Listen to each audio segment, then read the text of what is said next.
The alarm on the station cut through my sleep before I even opened my eyes. Red light pulsed across the ceiling of my quarters, and somewhere down the corridor I heard boots moving fast. I sat up, heart pounding, already reaching for my robe, already knowing that something on this station had gone very wrong. My name is Vesa. 6 months ago, I married a human named Daniel Hale to end a war that had lasted longer than either of our lifetimes combined. I did not choose him out of love. I chose him because my people were tired of burying their children, and his people were tired too, and someone with royal blood needed to stand in front of both sides and say, "This stops now." I was that someone. I signed my name in front of 1,000 cameras and I did not cry, though I wanted to. That night, as the alarm screamed through the station, I learned that ending a war on paper is easy, compared to living through the moment it almost starts again. I ran into the hallway barefoot.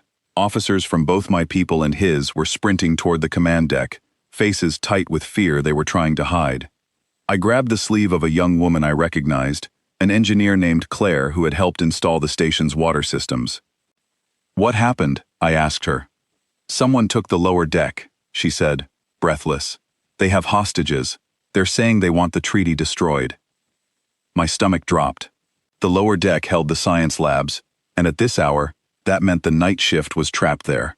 It also meant my younger cousin, Mira, who had begged to visit me and had been assigned a tour of the labs only yesterday, was somewhere in that section. I did not wait for permission. I ran. By the time I reached the upper platform above the command deck, Daniel was already there, standing very still in front of a wall of screens, his arms folded, his face unreadable. He did not turn when I called his name. He was watching a live feed, and on that feed, I saw a group of my own people, the ones who called themselves the True Voice, standing in the science lab with weapons drawn, surrounded by frightened workers pressed against the far wall. "They want to speak to you," said a voice behind me. It was Colonel Reeve, one of Daniel's senior officers, a steady woman with graying hair and eyes that had clearly seen worse nights than this one. "Specifically to you, Vesa, and to Daniel. They say if you don't answer, they'll start hurting people in 10 minutes. My hands were shaking. I looked at Daniel, waiting for him to move, to shout orders, to do something with the urgency the moment demanded. Instead, he simply nodded once, calm as still water, and said, "Open the channel." The screen shifted to show a man I recognized instantly. His name was Talon, a former officer from my own military who had turned against the treaty the day it was signed. He believed peace with humans was a betrayal of everyone who had died in the war. Standing behind him, I saw the workers, and among them, small and pale, my cousin Mira. "Vesa," Talon said, his voice sharp through the speakers. "You sold our people out to buy your own comfort. Tell your husband to renounce this marriage on every channel in the sector. Admit that his people are the reason our world's burned, or I promise you, we start with the girl." My throat closed. I could not speak. I felt Daniel's hand rest gently on my shoulder, not gripping, just present, like an anchor. "Talon," Daniel said, his voice calm and clear enough that it did not shake even once. "You don't want to do this." "Don't tell me what I want," Talon snapped. "You have 10 minutes. The screen went dark. For a moment, nobody on the command deck moved. I turned to Daniel, my voice barely above a whisper. "What are we going to do?" He looked at me, and for the first time since I had known him, I saw something in his eyes that was not gentle. It was quiet and steady, and something I did not yet have a name for. "You're going to stay here," he said, "and you're going to trust me." I wanted to argue. I wanted to demand a plan, a strategy, something I could hold on to. Instead, Daniel walked to a private terminal in the corner of the command deck, one that none of the coalition officers were allowed to access, and he typed something quickly. He spoke 2 words into a small comm device clipped to his collar. "Execute response." I did not understand what that meant. Colonel Reeve did, though. She straightened immediately, and I saw something flicker across her face that looked almost like relief, mixed with a kind of respect I had never seen a soldier show a civilian government official before.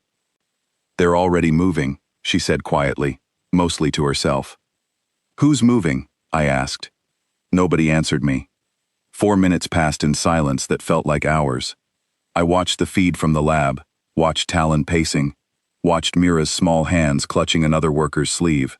I wanted to scream at the screen, to beg Talon to stop, but I knew my voice would mean nothing to a man who had already decided the treaty was worth breaking apart with fear and force.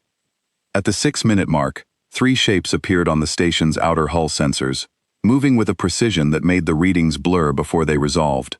They were not coalition ships. They were not marked with any flag I recognized. They moved like they had done this 100 times before, in silence, without a single announcement to the station's traffic control. "Daniel," I whispered. "Who are those?" He did not look away from the screen. "People I trust." The ships docked at a maintenance airlock far from the main entrance, the kind of entrance nobody but engineers ever used. Within 90 seconds, the feed from the lab shook slightly, dust falling from the ceiling vents, and then the picture cut entirely. My chest tightened so hard I thought I might be sick. "What's happening?" I said, grabbing Daniel's arm. "Why did the feed cut?" "Daniel, please, my cousin is in there." "I know," he said softly, and for the first time that night, I heard something raw underneath his calm. "That's why the feed cut. They don't want an audience while they work." I did not understand what he meant until later, but in that moment, all I could do was stand there and wait, gripping his sleeve the way Mira must have been gripping the sleeve of whoever stood beside her. 11 minutes after the feed cut, a message came through on Colonel Reeves' private channel. She read it silently, and then looked up at Daniel. "All workers accounted for," she said. "All safe. The situation on the lower deck has been resolved."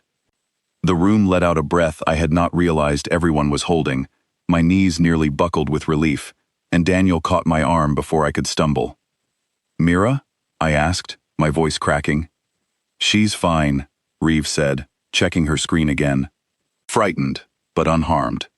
All of them are being escorted to medical for a check, standard procedure." I wanted to run to the lower deck immediately, and Daniel let me, walking beside me the entire way without a word. When we arrived, Mira ran into my arms, shaking but whole, and I held her so tightly I worried I might hurt her, though she did not seem to mind at all. Over her shoulder, I watched the corridor outside the lab. 4 figures in dark, unmarked gear stood near the entrance, speaking quietly with Colonel Reeve. They moved without hurry, without pride, without anything that resembled celebration. One of them, a woman with short hair and an unreadable expression, caught my eye briefly and gave me a small, polite nod, the kind you give a stranger on the street, before turning back to her conversation. I did not see Talon or the others who had stood with him. I asked Reeve about it later that night, once Mira was safely asleep in my quarters and the station had returned to something resembling calm. "They were removed from the situation," Reeve said carefully. "That's all I can tell you." "Removed how?" She hesitated, glancing toward Daniel, who stood near the window looking out at the stars, his back to us. "You should ask him," she said, and then she left us alone. I walked over to Daniel and stood beside him, watching the same stars he was watching. For a long moment, neither of us spoke. "Talk to me," I finally said. "Please. I need to understand what happened tonight." He was quiet for so long I thought he might not answer at all. When he finally spoke, his voice was low and steady, the way it always was, but something in it had changed. "Those weren't coalition soldiers who responded tonight," he said. "They weren't sent by any government. They're part of something my people call the response wing. It doesn't officially exist. It isn't listed in any treaty, any budget, any public record you'll ever find. It's made up of people who served during the war and never fully stopped serving, even after the fighting ended on paper. Why would they come here? Why would they listen to you?" He turned to face me then, and his eyes held something heavy, something old. "Because before I was your husband, Vesa, I served in a version of that same group. I still hold enough trust with the people who lead it now that when I say a code word, ships move. No questions asked." I felt a chill move through me that had nothing to do with the temperature of the room. "And Talon? The others? They will not trouble us again," he said simply. "Nobody was harmed beyond what was necessary to secure the room safely. That was the entire goal from the first second. Every person in that lab walked out standing on their own feet, including every single one of the True Voice members. That was important to me. I want you to know that." I studied his face, searching for the man I thought I had married, the one who cooked badly, and bowed correctly, and never raised his voice. He was still there, I realized, but underneath him was someone else entirely, someone who had made a single call and set an army of shadows into motion within minutes, someone who had done it so calmly that his hand had not even trembled when he reached to comfort me. "You knew this could happen," I said slowly. "You knew, and you never told me." "I hoped it never would," he said. "I did not want you to marry a symbol of what my people are capable of. I wanted you to marry a man who could learn your customs and share your meals and try, every day, to make you feel less alone in a marriage neither of us chose freely." "And now?" He looked down at me, and for the first time all night, I saw something like fear in his expression. Not fear of danger, but fear of how I might see him, now that the curtain had lifted. "Now you know both halves," he said, "the one who bows, and the one who calls a number that does not officially exist, and ends a hostage situation in 11 minutes, without losing a single life on either side. I understand if that frightens you." I thought about it honestly, standing there in the quiet of the command deck, my cousin sleeping safely 2 corridors away, because of choices this man had made in silence. I thought about the countless stories I had grown up hearing about humans, stories that painted them as monsters wearing kind faces, waiting for the right moment to show their teeth. I thought about how wrong those stories had been, and how right they had also been, in a way nobody had explained to me before tonight. "I'm not frightened of you," I said finally. "I think I finally understand why the rest of the galaxy is." He waited, watching me carefully. "It isn't because you're cruel," I continued. "You aren't. I've lived with you for 6 months, and I have never once seen you raise a hand or a voice in anger. It's because you decided, a long time before I ever met you, exactly how far you would go to protect the people you love, and you made peace with that decision so completely that it doesn't shake you anymore. My people argue about these choices for years. We hold councils. We hesitate. You made one phone call and trusted people you hadn't spoken to in years to move within minutes, because somewhere underneath all that gentleness, you already knew what needed to happen, and you were ready to live with it." Daniel was quiet for a long moment, and when he finally spoke, his voice was rough in a way I had never heard before. "I have spent my whole life trying to be more like the version of myself that cooks dinner and bows at ceremonies. I don't like the other version of me. I use him only when I have no other choice." "I know," I said, and I meant it. "That's exactly why I'm not afraid." We stood together at the window for a long while after that, watching the stars, saying nothing else, because nothing else needed to be said. Somewhere behind us, the station hummed back to its normal rhythm, engineers returning to their shifts, officers filing reports, the ordinary business of life resuming, as if the danger of the night had simply been a passing storm. The next morning, Mira found me in the small garden room near our quarters, where I liked to sit with a cup of warm tea and watch the light from the nearest star filter through the reinforced glass. She sat beside me, quieter than usual, her hands wrapped around her own cup. "I wasn't scared," she said, though her voice suggested otherwise. "Not really.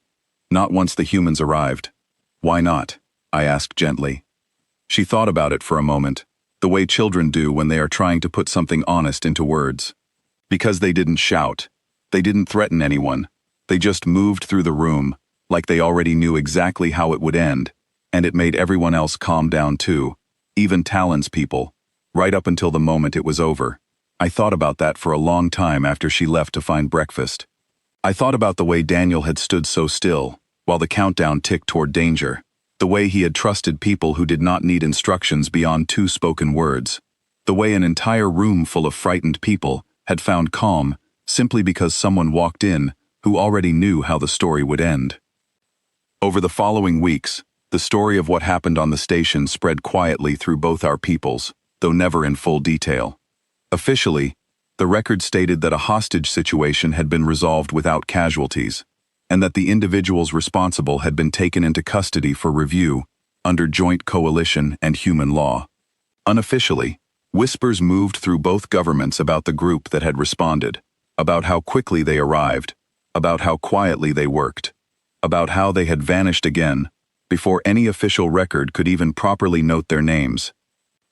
I began to understand, more each day, why my people's oldest stories about humanity, carried both fear and grudging respect in the same breath. They were not a species that celebrated their strength loudly. They did not parade victories or demand recognition. They simply carried a deep, quiet readiness inside themselves, something built across countless generations of their own difficult history, long before they had ever left their homeworld to meet the rest of us among the stars.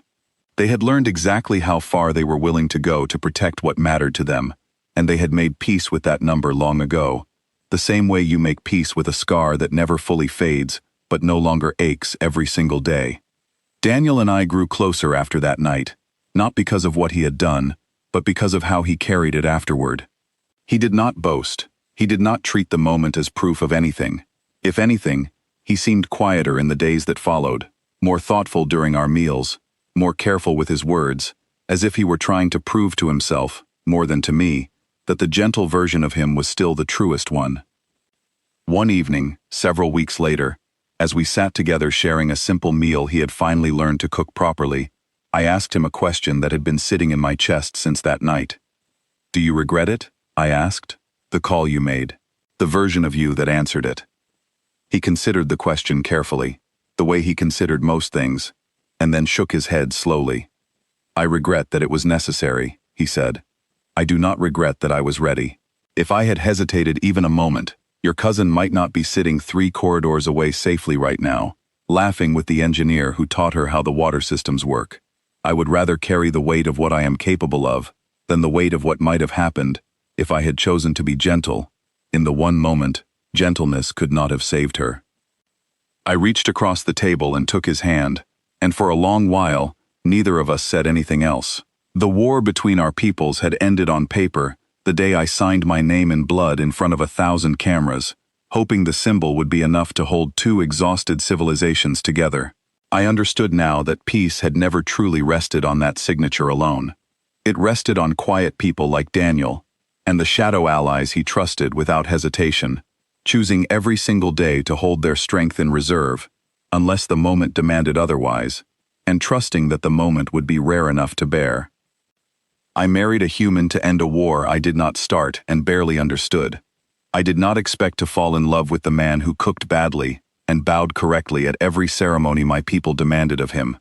I certainly did not expect to witness, in the space of 11 quiet minutes, exactly why the rest of the galaxy still spoke of humanity in careful, respectful whispers, even decades after the fighting had supposedly ended. They are not monsters. I want to be clear about that, because the old stories got it wrong in the most important way.